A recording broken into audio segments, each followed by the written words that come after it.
Tout de suite, nous allons retrouver Valérie Brochard pour le focus consacré à la Syrie au lendemain du veto russe au projet de résolution américain sur un mécanisme d'enquête sur le recours aux armes chimiques en Syrie. Oui, absolument. Marion Joachim Sonforger, bonjour. Vous êtes député La République En Marche des Français de l'étranger, membre de la Commission des Affaires étrangères, et ce matin, vous étiez justement avec vos collègues de la Commission pour échanger sur la situation en Syrie. Une attaque chimique présumée dans la ville de Douma aurait fait des dizaines de victimes. La France se dit prête à riposter. Est-ce que vous soutenez cette position ? Écoutez, je vais essayer d'être très technique. Simplement, moi j'ai des informations directement qui me viennent du terrain, que j'ai eu encore hier soir tard, provenant de Douma. Des sources multiples. Une source médicale d'abord. Je tiens à rappeler que j'avais des liens avec des gens qui font l'humanitaire sur place et qui ont fait état en direct de au moins 42 morts, de beaucoup de blessés, avec des signes d'intoxication multiples, probablement une attaque mixte au chlore et aux agents organophosphorés, dont le sarin fait partie de cette catégorie. Il y a cette tentative d'avoir mélangé les produits pour augmenter l'efficacité et puis pour brouiller les pistes à la fois.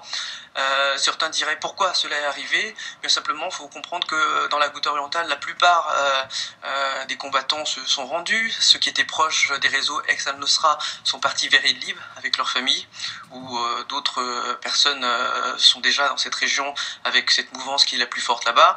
Néanmoins, les gens de Douma eux-mêmes, il y a un groupe qui s'appelle Jaish al-Islam, qui est aujourd'hui, il y a encore 8000 combattants à Douma même, et ces gens, avec leurs familles, sont là coincés. Ils avaient négocié les conditions d'une reddition avec le colonel Zorin du côté russe, qui n'ont pas été acceptées, et eux, ce sont des gens de là-bas, ils voulaient rester là-bas. La menace avait été effectuée apparemment, d'après eux, d'une potentielle frappe, et cette frappe a eu lieu. Donc, je me permets de vous couper, monsieur Sonforger, mais pour vous, cette attaque chimique est avérée, elle n'est pas présumée. Moi, cette attaque chimique, elle est avérée. J'ai des partenaires de confiance là-bas. Je ne parle pas au nom de... Attention, je ne parle pas au nom du président de la République, je ne parle pas au nom du gouvernement, je parle au nom de sources de confiance. Vous savez comment ça se passe quand il y a une attaque chimique sur le terrain, quand vous êtes médecin? Je suis médecin, je vois bien de quoi il s'agit.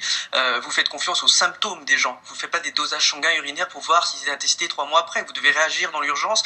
Donc, il y a des documents. Certains diront que les images sont truquées. Je trouve que c'est scandaleux de le dire. Même l'OMS a confirmé aujourd'hui une intoxication chimique de plus de 500 personnes dans la région. Voilà, la situation est désastreuse et mérite d'être condamnée fortement. Alors, comment vous interprétez le veto de la Russie concernant un projet américain de résolution visant à créer un mécanisme d'enquête indépendant sur ce recours aux armes chimiques ? Écoutez, moi je me place du côté de l'humain, et du côté de l'humain, je ne comprends pas cette démarche. On ne peut avoir de solution par la violence, ça n'a que trop duré, ce conflit s'enlise. On est à la date quasiment anniversaire d'une autre attaque chimique à Khan Sheikhoun, dans la province d'Idlib, il y a à peu près une année, avec des attaques au sarin. Ça ne fait que trop longtemps, ça doit s'arrêter, et clairement on était face à une situation où des gens sont dans la dernière enclave résistante, et quand bien même ceux-ci ont proposé leur reddition, de remettre leurs armes lourdes, de remettre leurs armes légères, les conditions n'ont pas été acceptées. La seule condition qu'ils demandaient, ce sont des gens de là-bas, de rester là-bas. Et c'est une solution clairement qui ne convient pas au régime, et à ses alliés. La solution de les faire partir, c'était certainement d'y aller plus fort, que je suis désolé de le dire aussi cyniquement, et c'est un désastre. La position de la Russie est assez complexe. Elle contrôle pourtant l'espace aérien. Elle pourrait faire pression sur Bachar al-Assad. Pourquoi elle ne le fait pas ?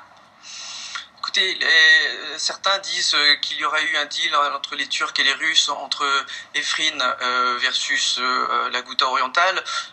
Voilà, quand moi je vois des déplacements de population aussi massifs, j'ai tendance à croire que cela a un fond de vérité. Ces gens-là donc ne sont pas envoyés vers Idlib. Maintenant, il y a 100 cars par jour qui partent au nord de la Syrie, à la frontière turque. C'est au nord-est d'Alep, au sud-est de Gaziantep, à Jarablus. Nablus. Donc les gens de Douma sont dirigés vers cette région. Quand ils partent apparemment avec des armes légères, ils sont désarmés sur place par les Turcs et leur disent qu'ils leur remettront leurs armes dans quelques jours. Certains sont dirigés vers Efrin. C'est intéressant, c'est-à-dire qu'on déplace maintenant des gens, on se sert de population civile, c'est le plus grand déplacement de population, un déplacement massif, c'est de l'ordre, on vide une ville de 400 000 habitants vers d'autres poches de territoire, dans le but probablement de créer d'autres équilibres politiques. D'un dernier mot très très rapide, qu'est-ce qu'il attend Emmanuel Macron pour donner sa réponse ?